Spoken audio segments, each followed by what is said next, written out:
So, as you made profits, firms have entered and have eroded away your profits.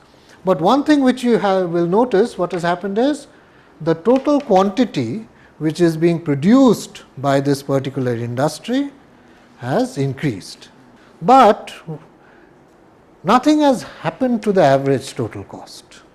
The average cost curve has remained the same.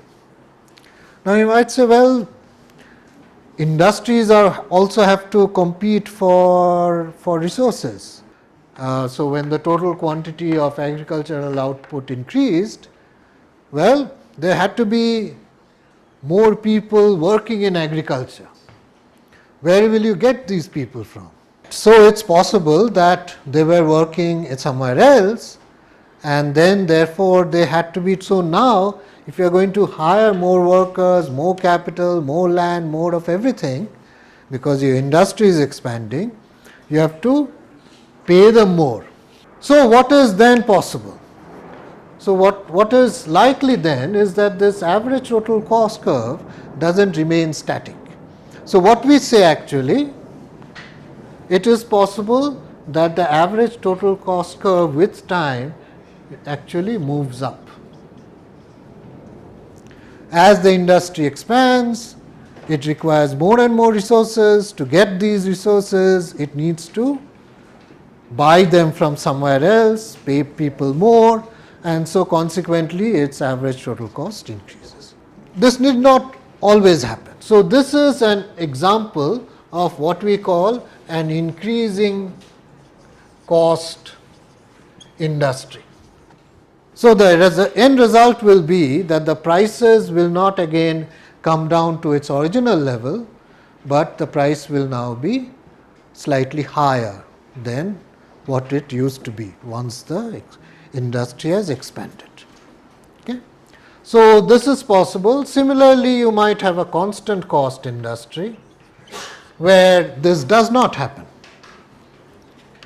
and it could be that this particular industry, even though it is perfectly competitive, it is still small relative to the all the labor that is there. There are so many other businesses which, think about say the restaurant industry. The restaurant industry certainly, or the construction industry, it hires a lot of people, but if it were to expand, it may not necessarily find that its costs are going up, or at least its labor costs are going up.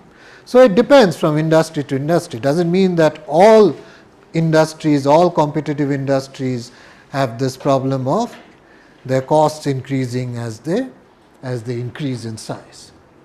So, you might say, well, can there be a decreasing cost industry also then? Theoretically, yes, but it is kind of difficult to believe that one could exist. Often, of course, what happens is because of economies of scale, in the sense that there might be externalities. So, for instance, right now, say the solar power industry.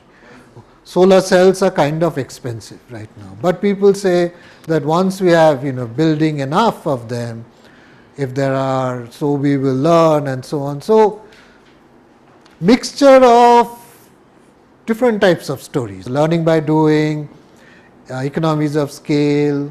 Since perfect competition does not exist, talking about increasing cost industry, decreasing cost industry, all of it seems a little theoretical, not really of any particular value. In terms of policy making, obviously the competitive model has a lot of attraction, and we still, to the extent that we think about benchmarks about what to do, we always use the competitive model. What would things happen if there was perfect competition? What about from the point of view of business? What should a businessman think about perfect competition? I was going to suggest that a businessman would say, thank God it doesn't exist, because there is no money to be made. I mean, zero economic profits. So another way of putting this is to say avoid very competitive industries. Difficult. But you can go a little further. You can say, okay, competition is to be avoided, Competitive industries generally means that you lose control over pricing. The more competitive it is, the more difficult it is to do anything with pricing. If prices are out of the picture, then what else can you do? Then the other thing which you then competitive industries become almost cost competition, right? Since there is no price competition, then all you can do is compete in terms of costs. So if you are going to be in an industry which is very competitive, then be prepared to be very efficient, because if you aren't, you are not going to last very long. You might say that's a problem with the airline industry, right? I mean, who cares? I mean, as long as you put me in a plane and don't crash it and fly me from A to B, I am happy, right?